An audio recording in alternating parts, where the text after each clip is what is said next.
Bismillahirrahmanirrahim. Even permutation.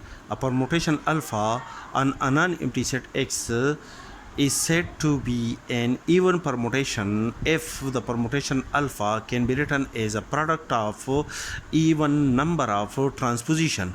For example, alpha is a permutation on a set X, then the permutation alpha is equal to the product of these two transposition, that is the image of an element 1 under alpha is 5 and the image of an element 5 under alpha is 1, and the image of an element 2 under alpha is 3 and the image of an element 3 under alpha is 2, and the image of an element 4 under alpha is 4.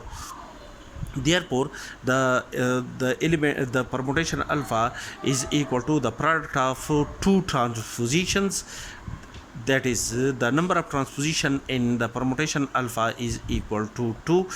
Therefore, the permutation alpha is an even permutation.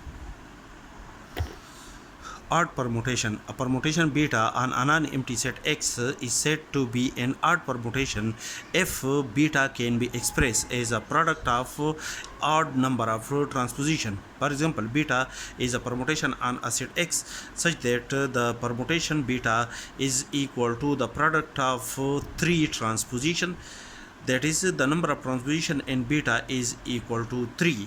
Therefore, the permutation beta is an odd permutation on a set X.